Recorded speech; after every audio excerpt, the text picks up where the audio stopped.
What's up, everybody? Welcome to Beards and Cannons. I am the Bearded Gooner. Beside me is my brother in arms, my brother from another mother, my partner in crime. I'm out of superlatives for you. I don't know. How's Ryan? No, thanks. I appreciate that, I guess. What's going on? Other than you stuffing your face with potato chips or something, what do you eat? Yeah, I'm not hungry. I eat all day. I'm pretty hungry myself. I haven't eaten yet today either. Chips and a beer. Nice. Yeah, so let me get a few housekeeping things out of the way with here right off the bat. Number one, we've reached 1,000 subscribers. We will be selecting one lucky subscriber to win a personalized Arsenal kit. It'll be a home kit, personalization of your point, but I'm not putting anything on the back of the kit that your grandmother would not like to see. So keep that in mind if you win. That will be coming up probably in the next week or two. We'll announce the winner for that. Number two, we have some advertisers with the channel, with the programs now. First is Zeus Beard Company, and they make tremendous beard care products, oils, shampoo, conditioner, brushes, razors, just anything that you could possibly want to take care of your luscious facial mane. And Ryan has disappeared. Thank God for that. If you go to ZeusBeard.com, you enter the code BGZeus at checkout, you will get 20% off your order. Plus, you will get free shipping on that as well. And I'll put that up on the screen right there. ZeusBeard.com. Code is BGZeus. You get 20% off your order, plus free shipping. Great beard care products. It's everything I use. Shampoo, conditioner, brush, comb. I have it all from them. So great stuff. And we are also very pleased to welcome in Pack Leashes. They make collars, leads, harnesses, toys for your best furry friend. So the dogs and I are, the Beagles and I are fortunate enough now to be a part of the pack. If you go to packleashes.com and you enter the code BGPACK, the same thing applies. You will also get 20% off your order there. They don't do free shipping, but you will get 20% off your order. We just got our collars and leads in the mail last week. Love it. It's made right here in America. It ships from Denver, Colorado. And it's fantastic. It's good, high quality stuff. The leash isn't going to fray. It's it's not going to wear and tear, the way a lot of other cheaper leashes or collars do. Believe me when I tell you that my three are out running in the muck, and these things are holding up rather well so far. And also, if you have a little dog, they're great because, the little dogs, they don't really like water. They don't like the mud. They're not out there, hunting for rabbits and squirrels like my three beasts are. So go on over to packleashes.com, use the code BGPACK, and you can join the pack, be a member of the pack. You and your best furry friend can get some great products over there as well. Last little bit of housekeeping that we're going to take care of. I want to shout out Glenn. Unfortunately, his mom passed away a few days ago, which we decided to stay dark on Tuesday with Same Old Arsenal USA out of respect for him and his family in this very trying time. So if you follow Glenn on Twitter, drop him a line. Let him know you're thinking of him. We are certainly thinking about him here at Bearded Gooner Media. So, I think that's it. I think I've covered pretty much all of it. We're monetized now, so I got to make sure that the lights stay on. So pay me my money. You know what Chuck Berry said every night before counting 1, 2, 3, 4? Pay me my money in cash. Anyway, so what's up? What's new? I don't know if you saw the Villa game, but a lot has changed. I did, yeah. I saw the Villa game. I'm excited. To be fair, I I do want to shout out Lone Star and Ray. They had a very nice conversation going on in the background before we started. Mhm. And I gotta say, I don't think I mean I don't think I've been. I'm probably going to be a little more negative than the average fan right now, but throughout the show, but I feel like I've been like the least negative out of everybody, especially with all the guys at Samuel Arsenal. It's been an interesting ride this season, starting out not having a game one and not having a goal, not scoring a goal. And, now we're on this, I think it's about to be 8 games unbeaten.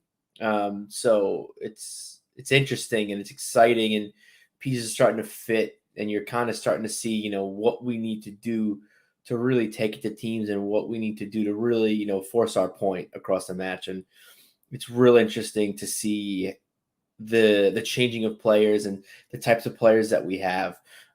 Because I've always preached horses for courses and not we don't have a best 11 and there's not one 11 that we have that could beat every single team. Well, yeah. The Villa game for me, in all honesty, was probably the best that I've seen this club play. That was probably the best 90 minutes. And I said this on Aftermath when it was over. But that's the best 90 minutes of football we've played in probably 3 years. I mean, we've had good halves. We've had good 25-minute stretches. We've had good 20-minute stretches. We have not put a full 90-minute performance together in a long time. Where we just looked like the better team. We didn't sit back. We kept our foot on the gas. We kept pressuring them. Again, at no point should a coach of any team in any sport tell his team, "Don't score.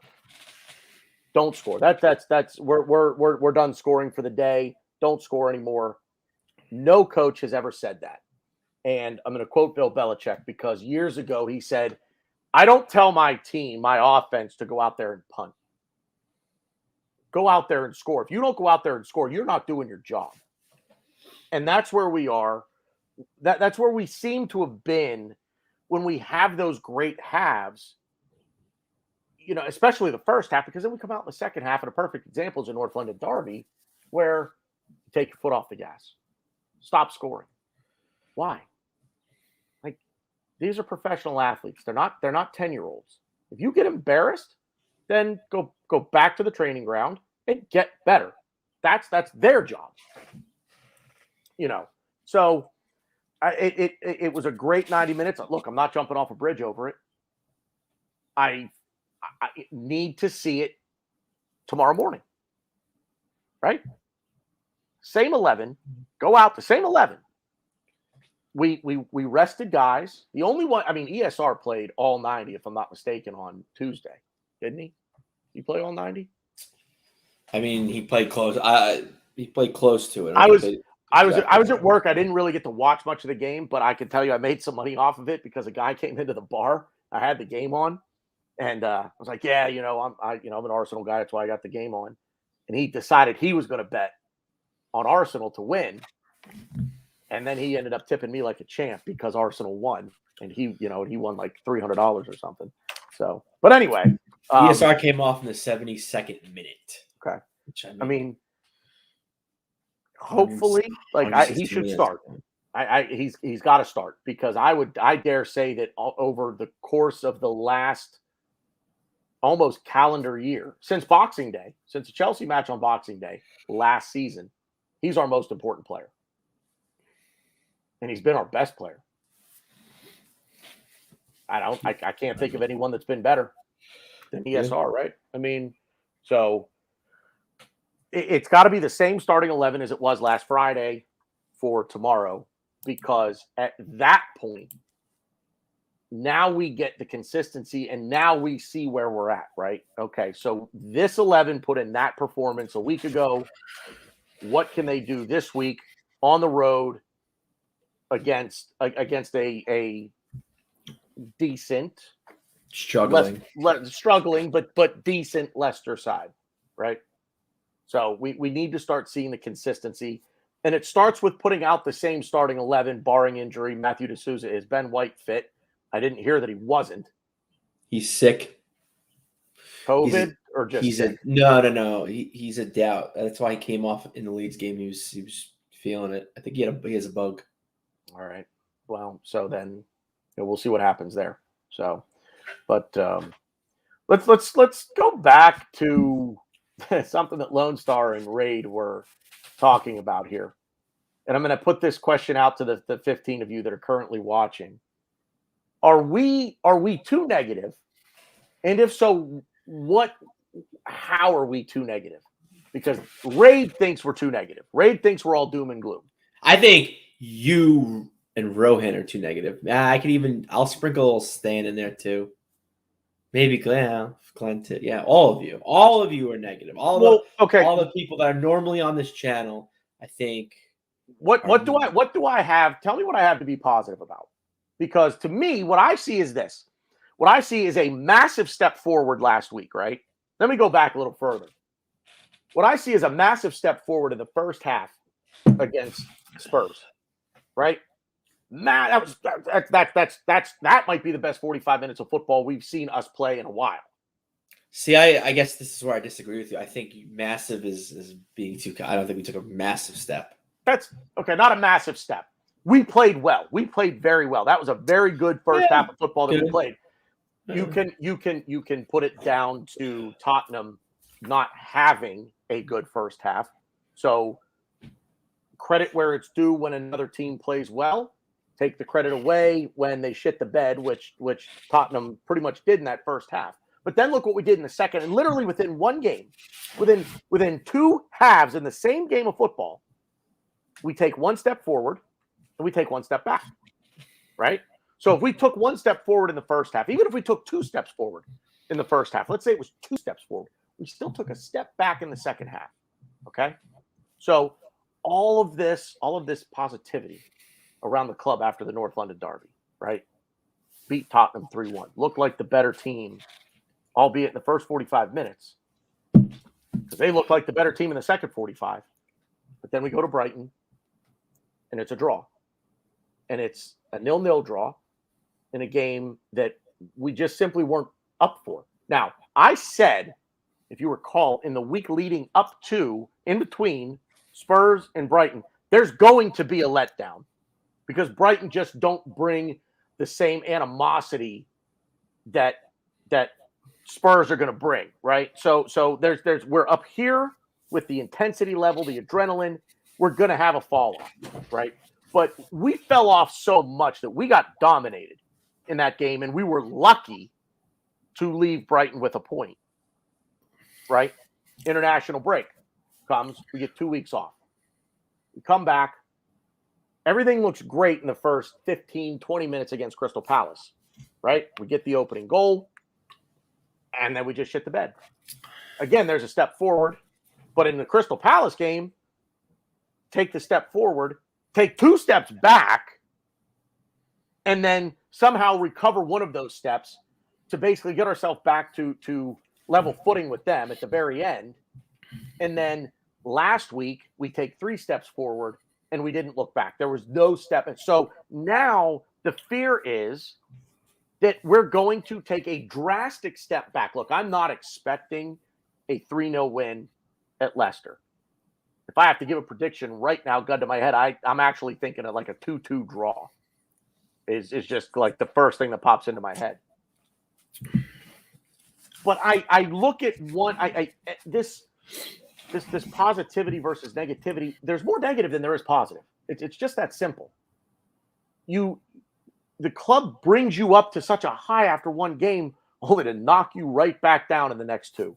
There's no consistency with this team. In either direction. We're not bad.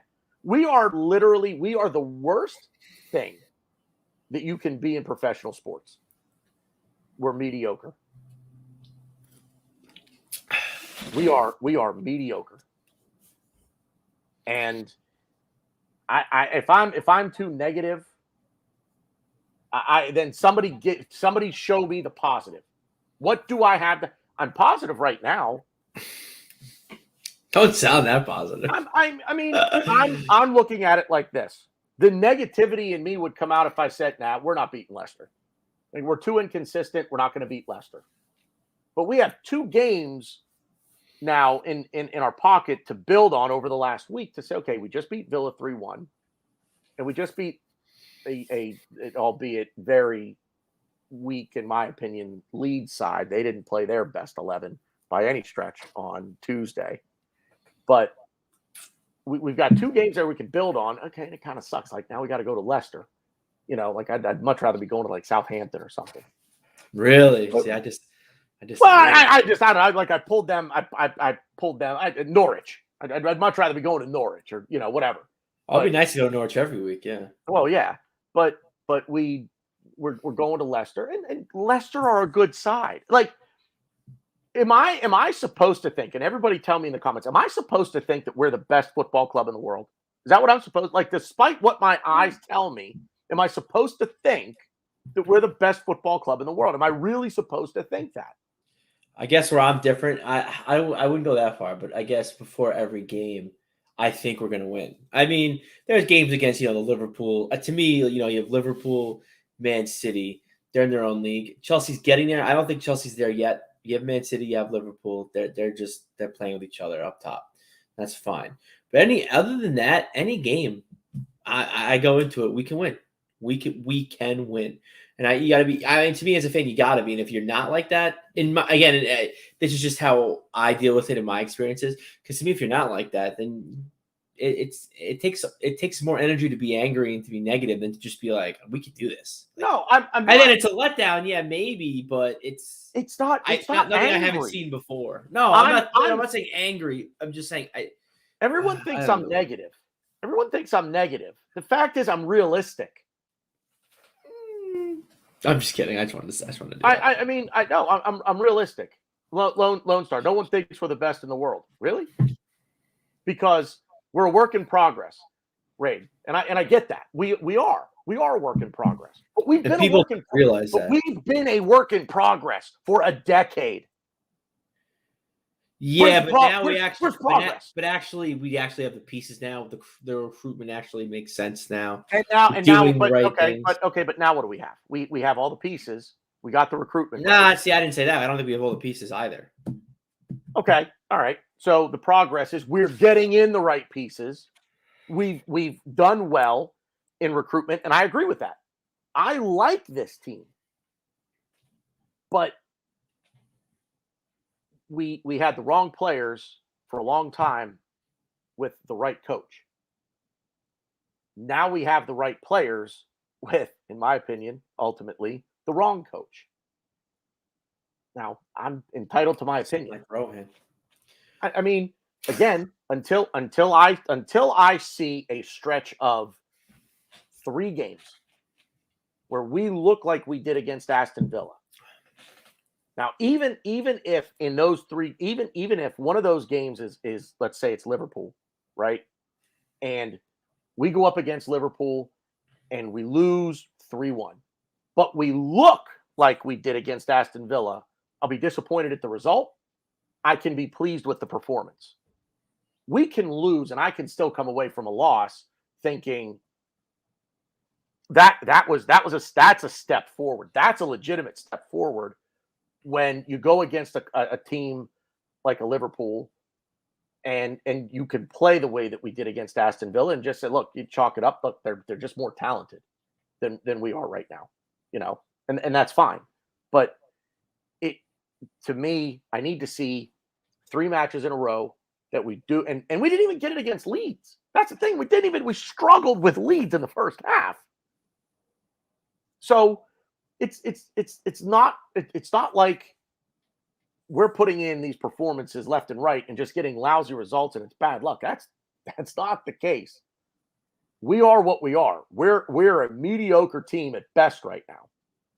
And I just don't think that Mikel Arteta, from what I've seen in his style and in his system, I just don't think he fits the players that we've brought in. I like. I don't like what he's doing with them. And I don't know who to chalk it up to the Aston Villa game. Like, who do I give credit to? Do I credit the players? Or do I credit Arteta? Did Arteta do something different? I don't know. But the bottom line is when I see a game like that, and then I get 2 games in a row like Brighton and Crystal Palace, where it's the same donut of despair, where we can't do anything with the ball other than kick it backwards and sideways.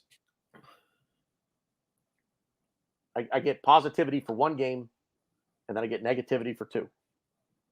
And that seems to be the way that this team goes. We have a great game against one team, and then we revert back to the shell and not wanting to lose that we did against Brighton and that we did against Palace. So it's funny enough. I actually think our turning point. I mean, again, 1 game, well, 2. I think we didn't play. I don't think we played amazing against Leeds, but I think we played better than what people on average have been saying about us. I think the turning point is the Palace game. People go, "Oh, Villa, we turned it on against." No. If you watch the second half of the Palace game, that was our turning point. we needed. We dug the hole.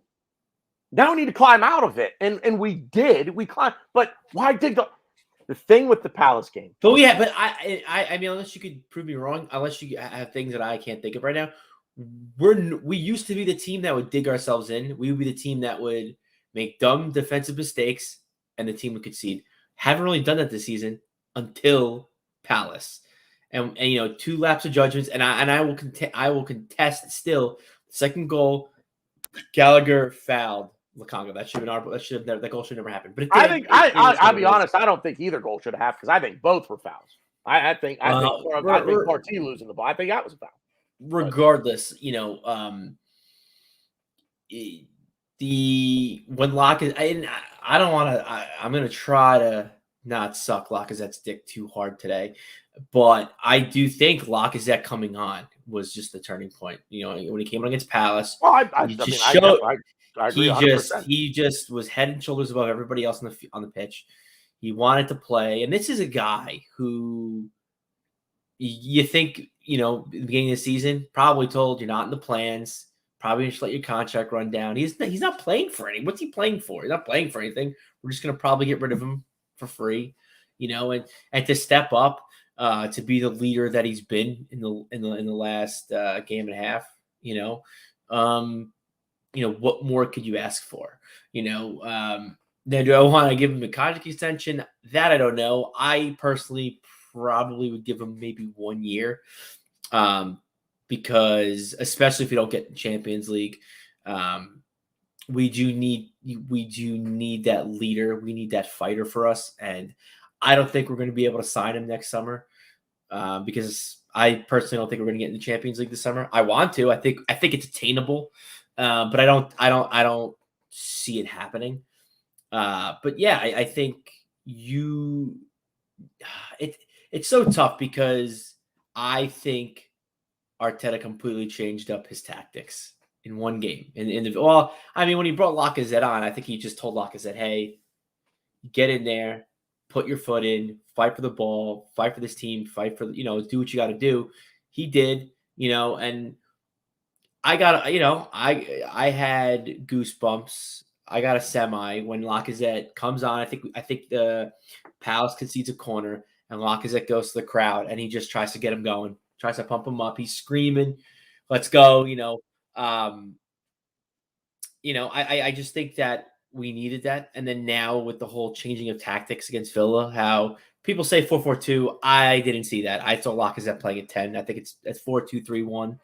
I think the biggest change that people really aren't talking about is what we used to do. Our left back would fly up the pitch, which Nuno did do to an extent, but we were just so forward thinking. We were just hammering them so much that we didn't have to have our center midfielders shift over. We didn't have to have, which would be the Granit Xhaka or the Lukonga role, just have one of them go left back. They were actually in the middle of the pitch, which is not something we've been doing, which I think is a big problem in what we've been doing.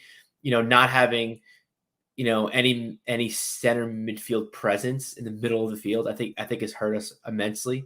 And I think Arteta sees that, and I think having Lokonga and Partey so close together, having ESR and Nuno so close together, we're having these partnerships, we're having these triangles very close together. We're moving up the pitch better, we're moving up the pitch in a more efficient way. I think it's a big deal, and I hope that we can build on this. I hope I hope this stays consistent. I hope that the one thing I have been thinking of this. The one thing that I worry about is if what if Lacazette has a bad game, which is possible. It's happened before. Is a team going to follow with him? It's very possible. Lacazette's a kind of player that he's going to put his foot in. He's going to fight in tooth and nail and win every ball. He'll buy fouls. He'll do what he has to do to get his team forward up the pitch. But there's games, and we've all seen it. I think it was it Villarreal last season? It was one of the Europa League games later on in the knockout stage where he just, anytime he would fight for that ball, ref didn't care. He fell. He would get fouled. Ref didn't care. And he just turns into like this sourpuss. Like, I'm taking my toy and I'm going home. So I hope we could overcome that. I hope he can maybe not be like that, because you're going to play games. And I think we're subject to it probably more than the average team in the Premier League, but there's just games where you just don't get the calls. You play your game and things just all go the opposite way, and I think that it's been a little better for us this season, but I think we just need to fight no matter what and not, cry over spilled milk and just really push forward. And I think Lacazette is our catalyst for that. What he's been doing behind the scenes with the youngsters, I think it's accelerating what we're trying to do in 2 or 3 years. We could probably do it in 1 or 2 years.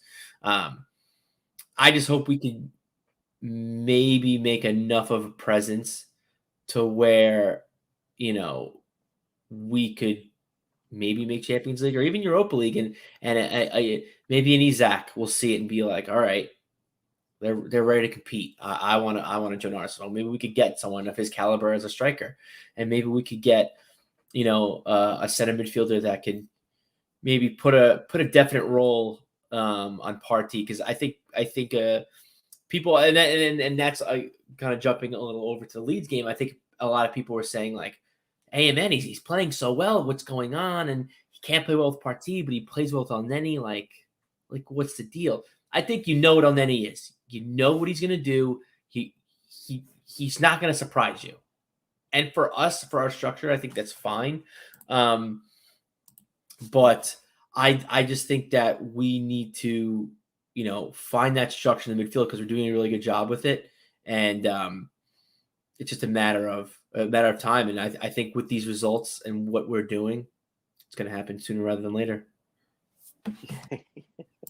You were trying to tell we started off like the negativity, and you just complained. I was like, I'm just gonna keep going. I'm just gonna keep going. Oh my God, Lone Star, if you're still watching, I love you. But I didn't even hear what he's saying. Did I block him? Hit the like button if you hate Michigan football. Well, you're gonna get a job for that one, man. Because I didn't see that. Come on. But anyway. The Lacazette thing. Look, I've been saying this for a while now that Alex Lacazette is really the glue of this team. He really is the heart and soul of this team, and it was evident against Crystal Palace, like you said. So, but we saw last week that he and Aubameyang can play together, and I definitely don't think that it was a 4. I didn't see the 4-4-2 either. I definitely I didn't see Lacazette. I don't think I saw him as a 10, but I saw him more as a false 9. Yeah, I didn't really see. When I think of the number 10 role, I do think of I mean, I hate to say, but I think of Dennis Bergkamp. I think of the playmaker in the middle. That's what I think. I think of what Mesut Ozil was supposed to be. I think he was a play. I think he. Well, he never quite hit. I don't think Mesut Ozil ever quite hit the highs. Oh no, not all. I'm not talking about Ozil. I was talking about Lacazette. Oh no, yeah, Definitely not Lacazette is ISO. not. He's not in that mold. He's a false nine. He's a Bobby Firmino. That's the role now that Arteta has sort of carved out for him. But I agree with the Lacazette stuff. I think it would be a massive loss if he were to leave this club, especially for free. All this to see again. We'll go back to the negative positive. Like, why am I so negative? Why am I always negative? Here's a player that okay, the people who don't like him because he doesn't score goals. Well, if that's the case, then you don't like anybody on the team because the only one that scores goals is Aubameyang. Like only one player can score a goal. Now you want multiple players to score goals, but when a goal is scored, only one player scored it. Like all 11 can't score the same goal, right? But you look at Alex Lacazette and you look at all of the intangible things that he brings to this football club. And now we're going to sit there and we're going to let him go for free. We're not even going to resign. We're going to let him go for free. And you tell me that I should be positive? You tell me that I should trust that I'm too negative, that I should trust the process? What's the process? This is bad business. This is bad business. I don't think it's bad business if we could get a signing. If we could get a striker in that could do what he does maybe better, or a younger player that's further along than a Balogun, I don't think it's bad business. We were talking about Top of the Week last season and how I thought it was a bad idea. As much as everyone thought he was terrible, he was our best center back last season. I'm like, we need him for one more year. He needs to bet in Gabriel maybe a little bit more. I am excited about Ben White, but we're trying to play out the back, and his range of passing is exactly what we need. And I was like, I don't think it's a good idea. And then you look now, it's Gabriel and White. Like, David who? Oh, it's like, and Raid is over here. Will Mbappe leave for free? Will Pogba leave for free? It is when now okay, Mbappe's at Paris. Wijnaldum was at Liverpool. Pogba's at Manchester United. Aguero was at Manchester City. Keep going, because here's the thing: you're giving me one player from one team. How many players have left this club for free in one transfer window? How many? That's what I'm talking. We keep hearing that 2 years. In 2 years, we're either going to sell you or we're going to re-sign you. But we're done letting players leave for free. I understand that to think that every player that will do business that way with every single player, that's not realistic. Okay. Aubameyang is going to leave for free. Aubameyang, that his contract is going to run down. He's going to leave for free. The best we can hope for there is that he rediscovers his form of 2 years ago and we give him a 1-year extension. But Pierre-Emerick Aubameyang is going to leave this club for free. Some players, it just happens that way.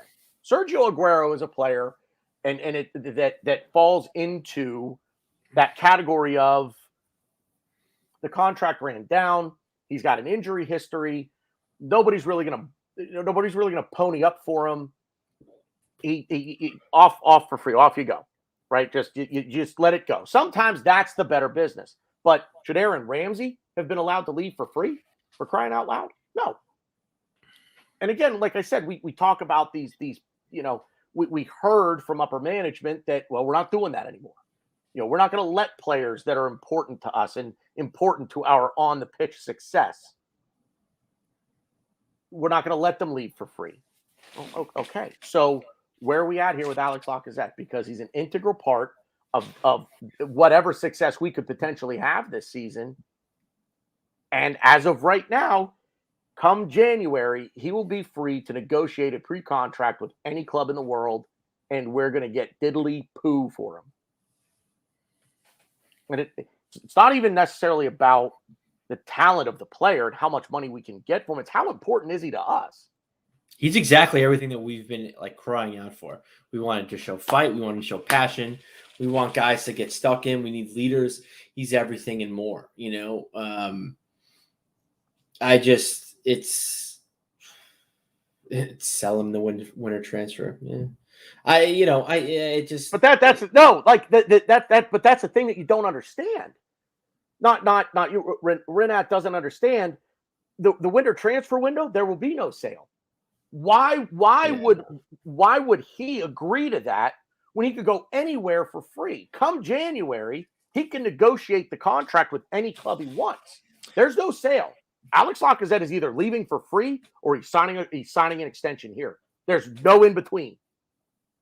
Unless Arsenal do something in the next 2 months and they work out a pre-sale for him in January, Alex Lacazette will either leave Arsenal Football Club on a free or he will sign a new contract. Or he'll sign a contract extension with Arsenal. That's it. There is no third option here. His contract is done at the end of this season. So he's free come January to sign with whomever he likes in the summer transfer window. So,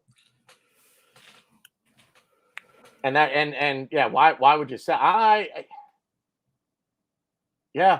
guess is Aubameyang going to the Africa Cup of Nations? Yeah, it's Gabon.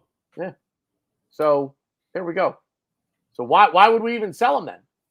We don't want to sell him. We're not selling him. No, we're not. Even if we could, we're not going to. So Alex Lacazette, give him a 2-year. I'm telling you, give him a 2-year extension. But see here, so then we get into this with the fan base of, well, I only want to give him a 1 year. I don't want to give him 2. I want to give him 1. Like, I love the okay, I'm negative. I'm too negative. No, I'm too realistic. And this is where I'm going to toot my own horn a little bit and pat myself on the back. I understand the business of sport. And as much as I hate to say it, most other people don't. Most fans don't understand the business. Most fans think, I want all of their best players, and I'm willing to sacrifice all of my worst players. That's what people think. Like we're gonna work out a deal with PSG where we are going to send them Mohamed El Neni and Callum Chambers, and they're going to give us Kylian Mbappe in return. No, I wouldn't do it. Or we're going to go to Dortmund, yeah, right.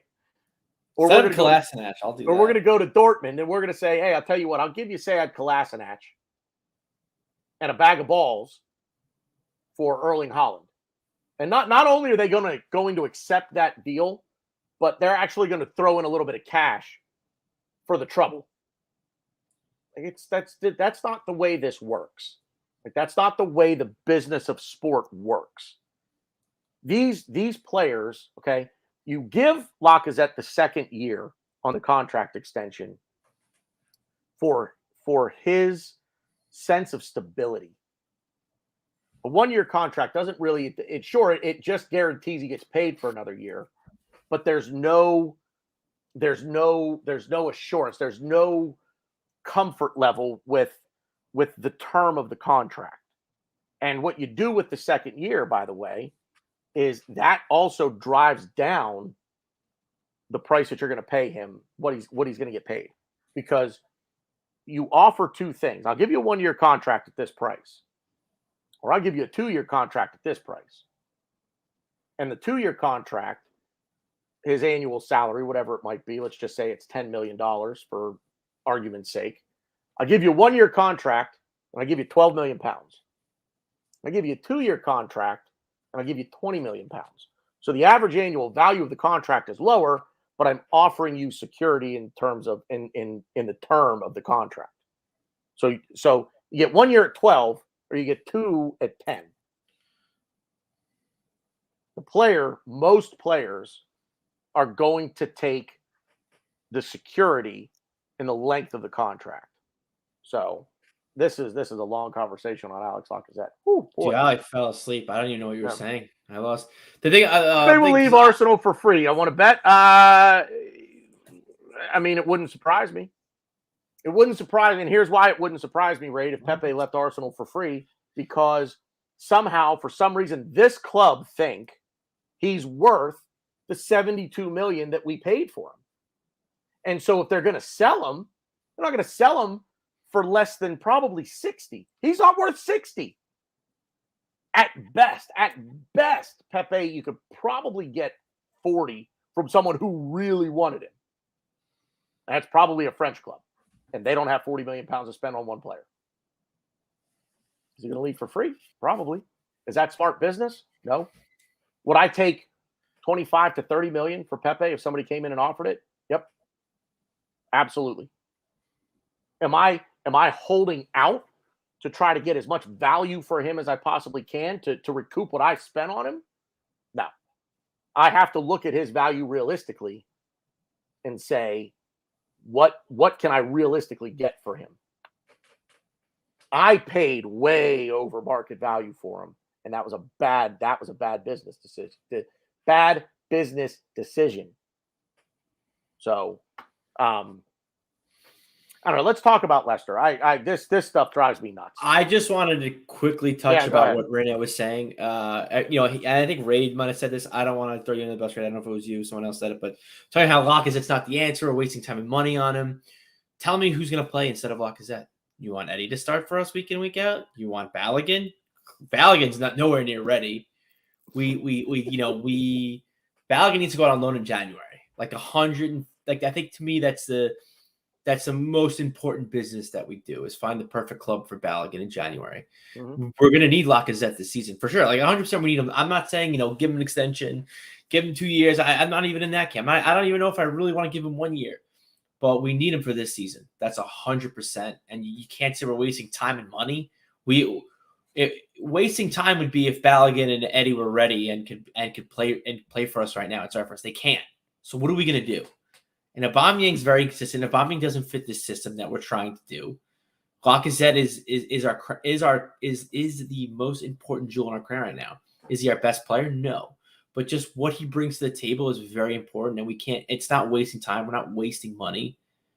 Like we don't have anybody. If you're telling me, okay, Ryan, hey, listen, we're gonna get Isak in the summer. Then yeah, like I'm like, all right, I'm cutting ties with Lacazette right now.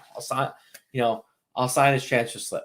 But that's not the case. We don't know we don't know who we could get. We don't know what kind of player we want to get. I'm sure Arteta and Edu know, but Lacazette is a very important piece of this puzzle.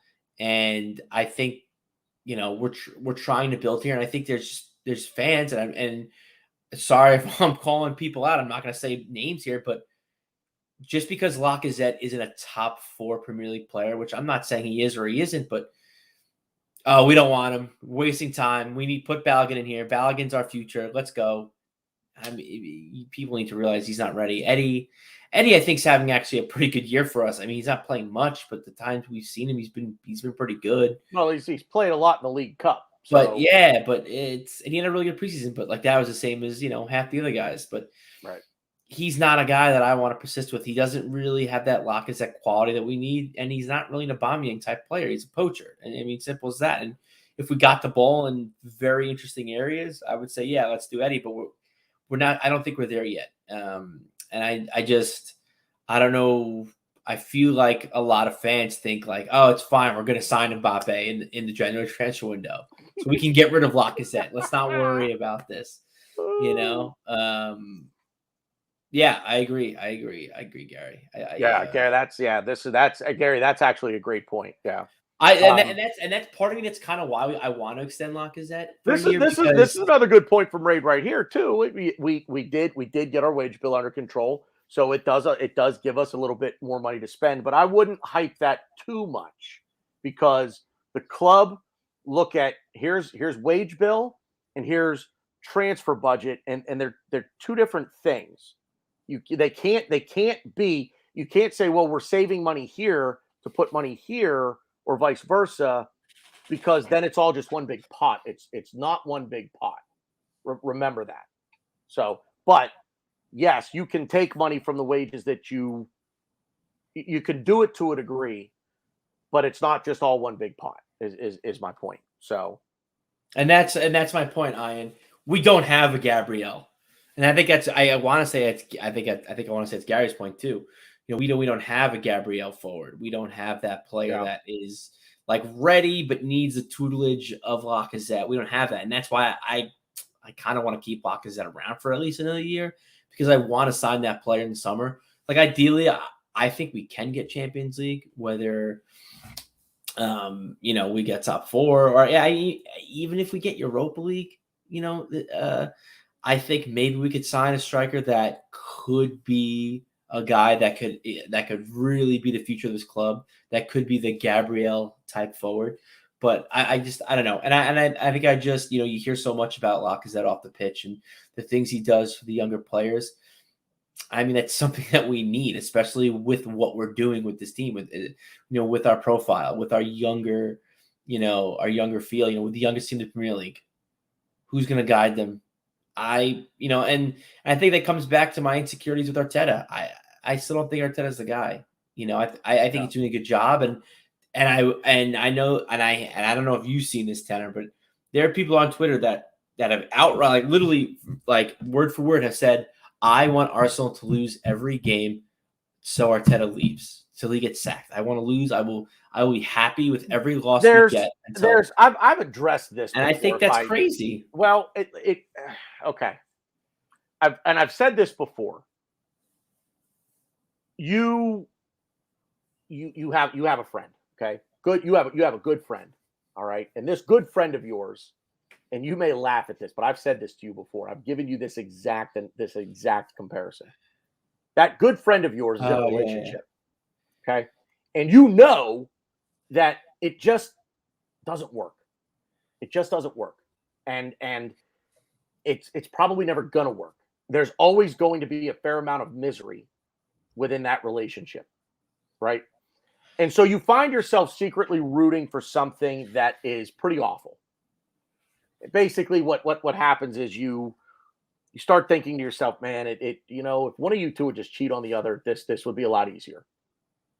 And you don't want to see it happen because you don't want to see your friend or their significant other, whom you've become friends with as well. You don't want to see either of them have their heart broken.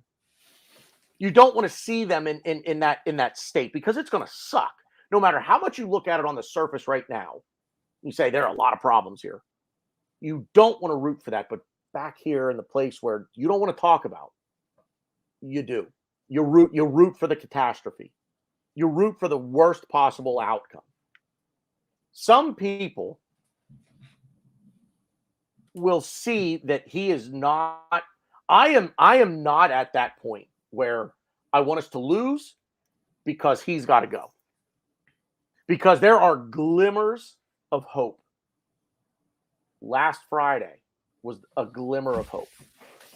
And I can see that if he can develop a plan B, if he can become more adaptable with system and tactics, if he can start getting these things right, I'm telling you right now, Mikel Arteta is going to be a very successful football manager in his career. It might not be here, but he will be.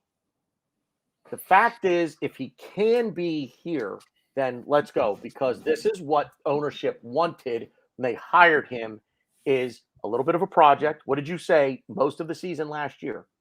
Arteta is the project, right? That was your famous line. And they're thinking, build with him. We'll suffer through some lean seasons, but he's going to come good. And this club, this roster, we're going to get the recruitment right, and we're going to come good. If you think that if you have no hope for him, if you have no hope for him, he's not the guy. This isn't I don't like him, so I want him gone. This is, I do not think he will be a successful manager for this football club, and you want him gone. You tell me you're rooting for the loss, I get it, because you're rooting for the end. You're rooting for the end. I can't do it. I can't turn the game on and actively root against my club. I just can't. Here's an example. I'll give you a different example. Jim Harbaugh is not the right head coach at the University of Michigan for their football program, but he's a Michigan man. I'm not rooting for Michigan to lose because I want him gone. No matter how bad they are, no matter how bad a coach I think he is, at least within this program anyway, I'm not rooting for them to lose because I want him gone. But some people do. And you know what? I get it. I can wrap my brain around it. Can I do it with you? Probably not. But I can wrap my brain around it. See, if every game that we played was like the Crystal Palace game, I would say, yeah, I would be in your shoes. I'd be like, I like your what metaphor or whatever the fuck you want to call it. I think it makes sense, but that's not the case. We're not playing. We don't have that crystal. We're winning games. We're getting 3 points. We're playing better. ESR is got exponentially better. Our defense is very solid. I think we have the what is it? I mean, I hate doing like last X amount of games. I think the last 20 games, I think we have the most clean sheets in the Premier League. So there are a lot of really good things going on. Do I think it's because of Arteta? I don't know. I don't really know yet. But there are things I do know. There are things that I don't like about him, and that I know are factual. He's not good with players. And this is my one negative I will say of the Villa game, that dare not speak his name, and I hardly disagree. I really wholeheartedly disagreed with Glenn on this. I thought his subs were terrible. I think just a bit way we were playing, what we were trying to do. The last person we should have brought on was Odegaard, and that's exactly what we brought on. And that's just like, and that's again, like you look at it, and it's not a big deal. We won 3-1. We're playing better. Who cares? But things like that can slowly come back and bite us. Because if the game was close and he makes that decision and it backfires on us, it's on him. But that's not happening. So I'm a little more positive, I guess, than you are about the situation. It's very true. But yeah, I think his player management skills are not the best. I think his substitutions can definitely be better. But our defense is playing lights out. ESR is firing on all cylinders. We've unlocked a player who could literally sign for another team in a couple months, who pretty much was probably told, you're not in our plans. You're probably leaving on a free.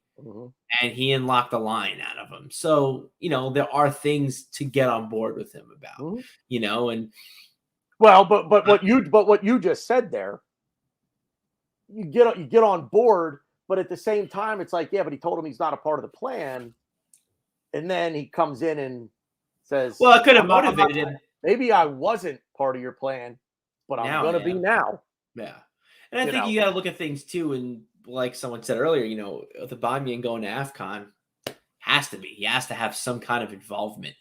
And I don't know. I think that this discussion is so tough. It's very hard because there's just so many things growing at the club. You have Arteta as a manager growing as a manager. You have the youngest team in the Premier League growing as a team. And we have all these ambitions of top. Most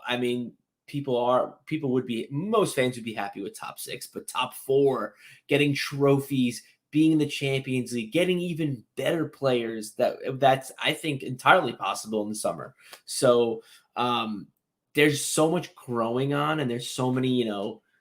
Not everything is going to grow all in one shot. You're going to have things grow higher. Well, some things can take longer than others. And that's why. And I'll be honest with you. So Dublin Gooner, I think you're trying hard to excuse the people who want us to lose.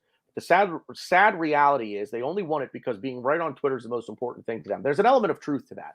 I know. I think that's 100%. I think that is the truth. But here's the thing. I mean, look, I'm 43 years old. I've been a sports fan my whole life, and I've seen situations where the coach just wasn't right, where there was a fit that just wasn't right. It could have been a player, but the fit just wasn't there. The fit wasn't right. You needed to make a change, and so some people who can wrap their brain around the bigger picture and recognize that, look, this just isn't going to work.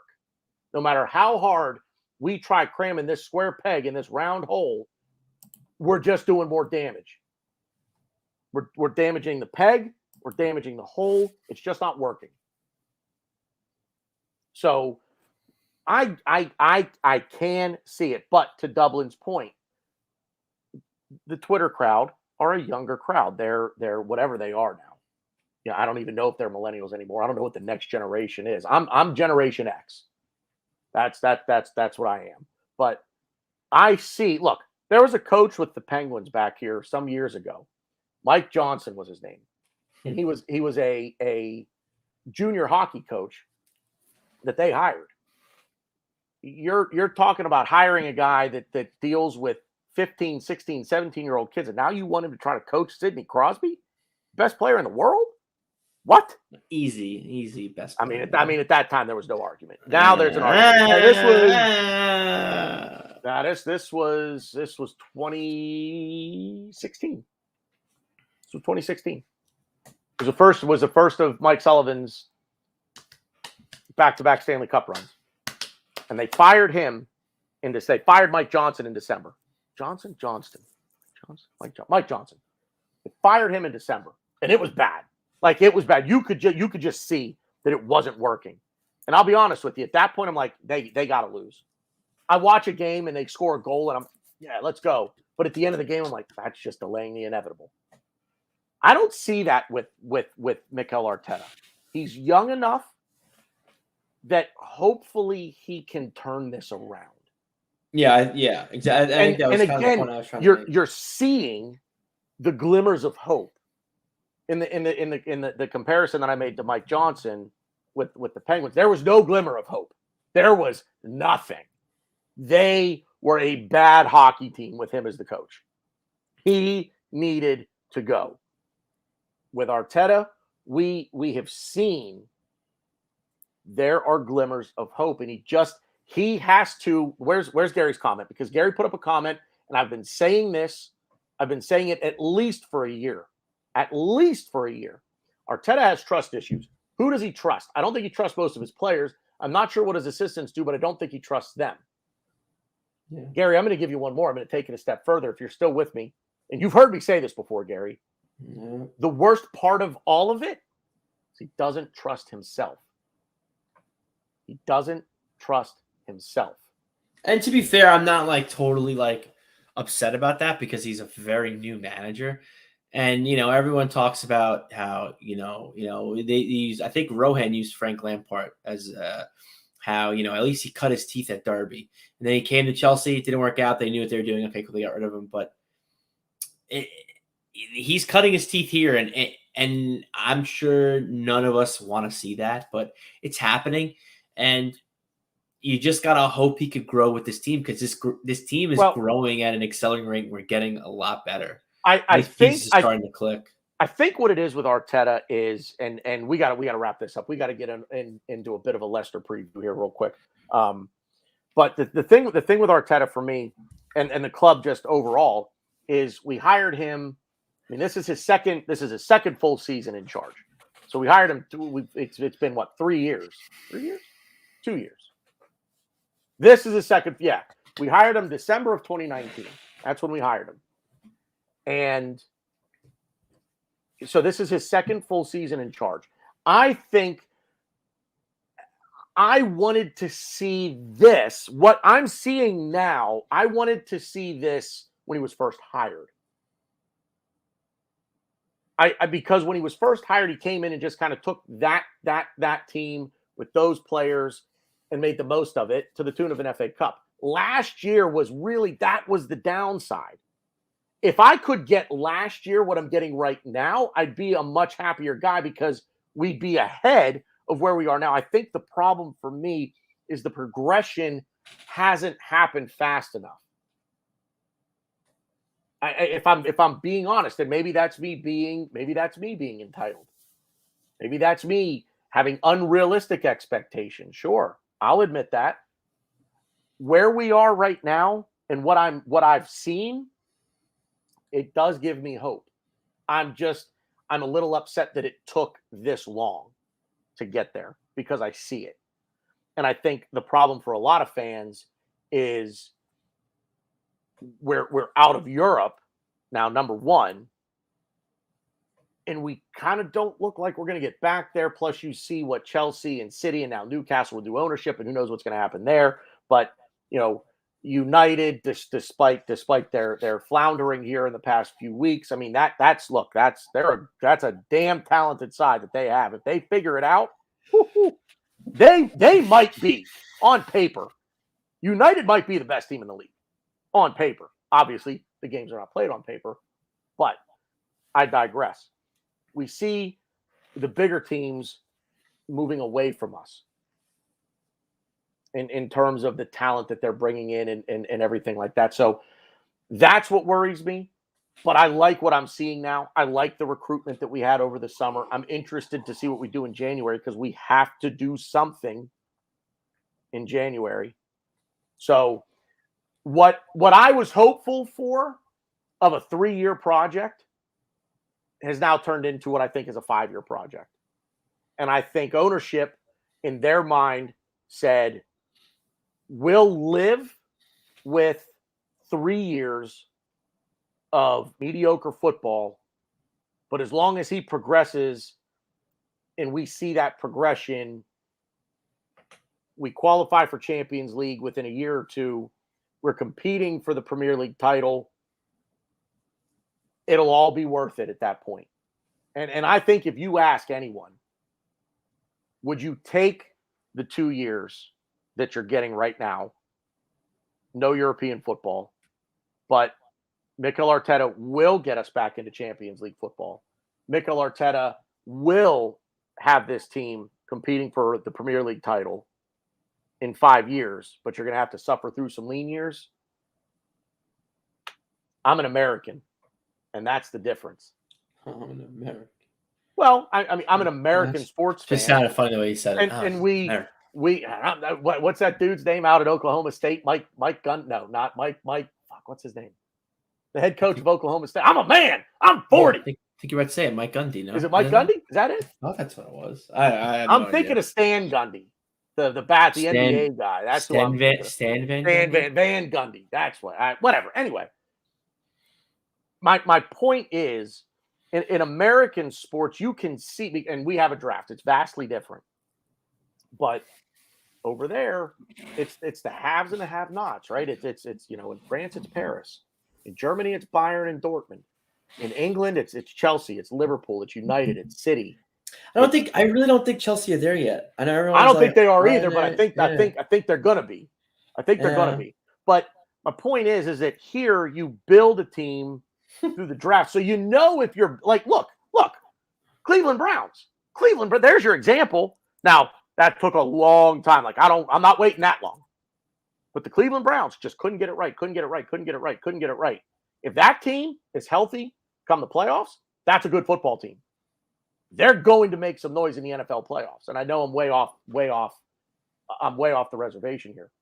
But the thing is, I have no choice but to be patient because I have no say in anything that Arsenal do. Exactly. And I think that's what it is too. I'm not Arteta in, I'm not Arteta out, but I want him to win and I want him to be successful because if I look at the big picture, I want the long-term success.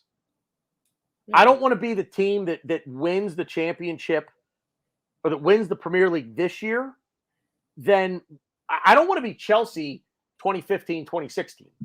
Win the league, relegation battle most of the season, finally climb your way up out, and you finish 12th. The following season. I don't want the yo-yo. Yeah, but then they won the league the next year. Well, I mean, I get it, but I want long-term sustainable success.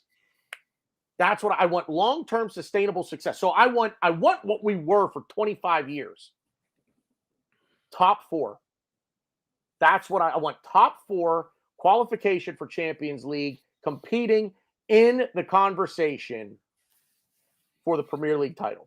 I think the problem is when we were getting top 4 and it was just like, oh, everyone made fun of us. And they turned that into the trophy. It's because when we were finishing top 4 every season, we weren't getting better. I think I would like to think this time around when we're getting top 4 and we're getting the Champions League, we're going to be better. We have no choice. I mean, Aubameyang, when we get in the Champions League, Aubameyang and Lacazette are not going to carry us further. We need reinforcements. Is it going to be Balogun? I don't know if we'll be ready yet. If we do it this season or next season, we're going to need reinforcements in the center of the pitch. It's inevitable. So that's, I think, in my opinion, I think that was our biggest downfall was when we were getting the top 4 and they were trophies to us.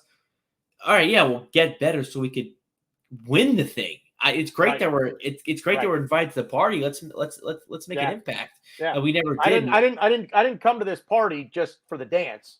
Yeah, I didn't come to the party. I want the drinks too. I wanted I want it all. And I think based on what we're doing, I think if we can get in the Champions League, yeah, I really do think that we're going to constantly be getting better. I mean, we're getting younger. So either we're going to be getting better or we are going to be getting better. Either these young players are going to come good or they're going to come good just enough to where we could sell them and then buy who we want to become good. Yep. Let's move on real quick. We're just over an hour. I don't want to spend too much time on the Leicester match. I've already given a prediction. I'm going to stick with a 2-2 draw. Yikes. That's negative. I don't. Here's the thing, man. I just don't trust this team enough. I don't trust this team enough to put in a performance against on paper, albeit struggling on the pitch, but a good Leicester side. I don't trust this team. I don't even trust he's going to change the lineup because you said Ben White's doubtful, right? Doubtful with illness. Yeah, because he's sick and they don't know if his fitness is going to be up. So, okay. I mean, if we have holding Gabriel. So that's the only change. Lacazette, Aubameyang, ESR, Saka with Partey. I can't remember who started in midfield with Partey against Villa. Was it Sambi? No, yeah, it was Lokonga, yeah. Was it Lokonga? Okay. So there we go. So Partey, Lokonga. I mean, Tavares started. I probably wouldn't start Tavares. I probably would put Kieran Tierney back in there because I think Kieran Tierney's a better player right now. That's if he's ready. Gabriel. He's a doubt too. Gabriel. Okay, then it's Tavares, and I'm all right with it. All right with it. So Tavares, Gabriel. I guess it's got to be Rob Holding and Tomiyasu out on the right, and Aaron Ramsdale between the sticks. That's the lineup tomorrow morning. It's 7:30 in the morning. By the way, no pregame and no postgame. I'm going to the Pit game, so I can't do postgame. Oh, you're such a puss. You really want to get up at 6 o'clock in the morning and do a pregame? No, I was going to do a postgame. I wasn't going to do no, I was not doing a pregame. I can't. Well, let me talk to Sam. Let me talk to Sam and see if I can get him on to do the postgame show. So, because again, we don't want to compete against Highbury squad. And go right after the game, and I would have to go right after the game. I won't be able to go the hour after. So I'll talk to Stan. I'll talk to Sam. Stay tuned. We'll let you know if there will be a pregame show or a postgame show tomorrow after Leicester. Definitely not. Look forward to Highbury squad after the game tomorrow, though. And I look. I got to shout out Highbury squad because she shouted us out. But Highbury squad right after for their postgame show, and I might be a part of that. Of course, you're part of everything she does. Stealing you away from me. It was a joke. Not even close. Not even close. But I'll be there someday. I'm coming for Highbury. I'm going to be. If we win tomorrow, I will be over the moon. If we win, Lone Star 2-1. I love it, man. I love it. I what needs to happen is trust. Start building my trust in this team to believe that they can go do tomorrow what they did last Friday, and then take the performance tomorrow, if we can do this, and let's take it to Watford, and let's do it to them. And then after that, we have an international break, and then I think we come back with Liverpool. Yes, sir. So let's go. I mean, we need all 3 points here. We got to keep stacking points. I just don't trust it. I'm sorry. I just don't trust it. So, talk to me. What do you got for tomorrow? I don't need you to predict the lineup. I don't need you to go. No. Just do it quickly. They're interesting, Leicester, because they were notoriously a very counterattacking team. That's how they won the league, and that's how they kind of rose to fame a little bit.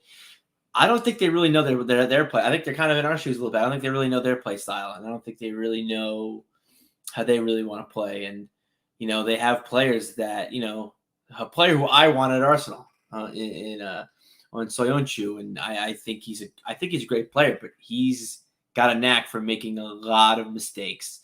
And I see us exploiting them. A little bit. I think they're not a good team this season. Madison's playing like dirt, and people wanted him as our number one signing.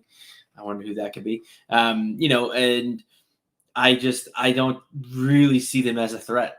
I think we're going to win this game 2-0. And I think defensively, I think we're just so sound. And I am nervous about Vardy scoring because Vardy does like scoring against us, but just the defensive progress that we've made, I think we can kind of put a lid on him. It's tough. I think if Ben White plays, we definitely keep a clean sheet. I think if Holding plays, I think I'll be a little more nervous. But yeah, I don't know. I'm not buying into this Leicester City hype. They're struggling. They've been struggling all year. They have the same record as us. They had a nice win over at Man U, but yeah, that's right, Lone Star. Positive, yeah, positive. But yeah, I just think if Lacazette comes to play and he's not messing around, I think we're gonna win this game pretty I don't want to say handily, but I think we're gonna repeat similar events to Villa. And yeah, I agree. Soiku's average. He's not. He had a good start to the season, but then he's been playing not so well. But yeah, I 2-0 to the Arsenal. Let's get it. I like it. I look, man. I love the positivity. Don't misunderstand me. I love it. I just like Lone Star said. I have trust issues. I need a run. I need a run of 3 games, and then I get the run of 3 games, and then I need to see a run of 5. And then I get 5, and now we just keep building on it. So that's been the bugaboo for this team for the past. I mean, it's been easily under Arteta's tenure has been the 1 step forward, 2 steps back, 2 steps forward, 1 step back. Look, it's going to be a bumpy road. We know that, right? I agree with that, but I just think this Villa game is it hit differently. Maybe because it's the best game. We thought about that after Spurs, and then look what happened. No, I didn't. I didn't think that. I think the Spurs were more bad than we were good. I really do think that. And on top of that, they started coming back in the second half. Yeah, I was excited we won. I was thinking like maybe something's going on, but the way we played against Villa is just something we've never done before. We tried to do it against Burnley. That's what I mean. It actually worked out pretty well for us, but I don't think it was enough to really turn heads. Because we actually were willing to fight back. It was physically. A full-on 90-minute performance against Aston Villa. Yeah. I said it after the game. It was a full 90 minutes. Well, as close as we could get, anyways. You had Lacazette cramping up. We ran him into the ground. Well, I mean, but overall, it was just like that. That was a complete performance, beginning to end. And the thing is, too, and I'm going to say this. There was a little part of me that the penalty. This will be the last thought, but just real quick. The penalty at the end of the first half that we got, I agree with. I think it was a penalty. He kicks him in the back of the leg. He does get the ball. But the ball is there. He kicks the back of the leg, and on the follow through, he gets both. He gets leg and ball. Anyway,